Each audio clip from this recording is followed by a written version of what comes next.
And I think your question has a contextual background that has also been indirectly and directly pointed out by His Excellency Afghan Ambassador to Islamabad and our other panelists. I think to begin with the peace process that is the ongoing with all its hitches on both the sides, whether it is Taliban, the external factors, neighbors, and the present Afghanistan regime or the government in place. And above all, the role of civil society that is very much existent and vibrant in Afghanistan. We have to understand that this withdrawal can have positives and the negatives implications for the whole region, especially the neighborhoods and the outsiders. The most important factor I think we need to understand is when we speak of peace is that what kind of peace and shared destiny we are looking for in Afghanistan and also in its neighborhood. And to understand that, we have to understand that there are pieces of peace, PIECES, pieces of peace. It is not a peace that is the definition that is given in today's webinar. It means that there are diverse interpretation of peace that unless we don't reconcile with these differences, these point of views, we cannot move forward. As has been pointed out by earlier Afghan participants, respected Afghani national, that he has very rightly pointed out, and we have been hearing this a lot in the narrative as well, the feeling of victimhood that persists on the Afghan side, that we have been used as a pitch by all the outsiders. And then you can also see the victimhood narrative working on Pakistan side as well. We have been hosting the refugees, will continue if the civil war comes in place after withdrawal. And what we have did is Kalashnikov, drugs and smuggling and all that stuff. So there is a different narration of victimhood working on both sides. The important point we have to register as a policymaker, sitting on the government side and the policy analyst or the academia side is that there has to be a bridge. And that bridge can only be formed if there is a perception that you have to exist in diversity.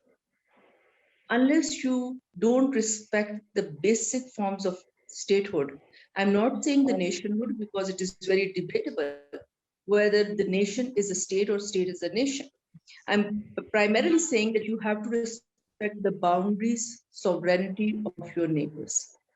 So this is very important. It can be a border disputes, it can be skirmishes, it can be giving sanctuaries to different warring or non-state actors operating across the lines within the regions and across the, at larger scale.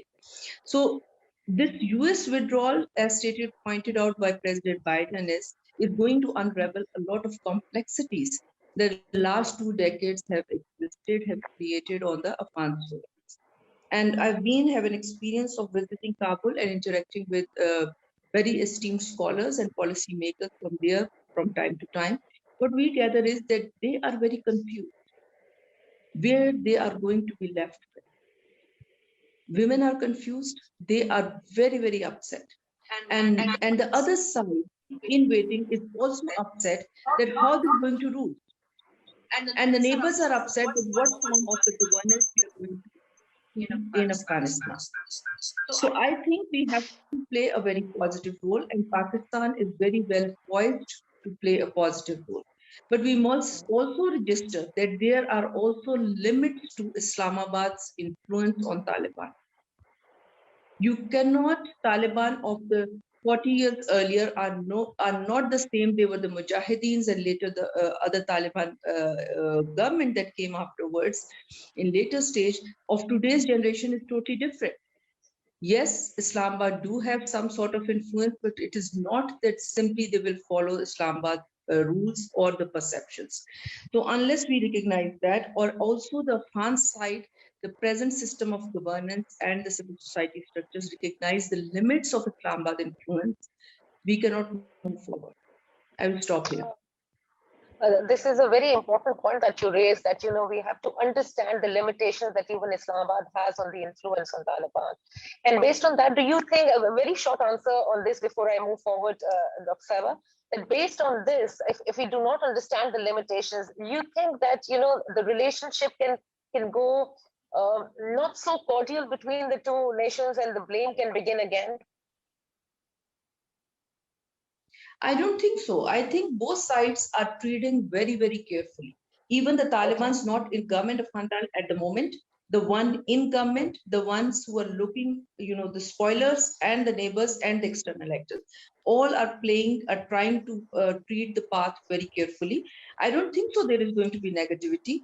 All that require is the rigorous effort and the commitment not to interfere in each other's pitch and understand that the national interest of one country may not be the same as the national interest of another country. But this doesn't mean that by pursuing your national interest, you damage the sovereignty of other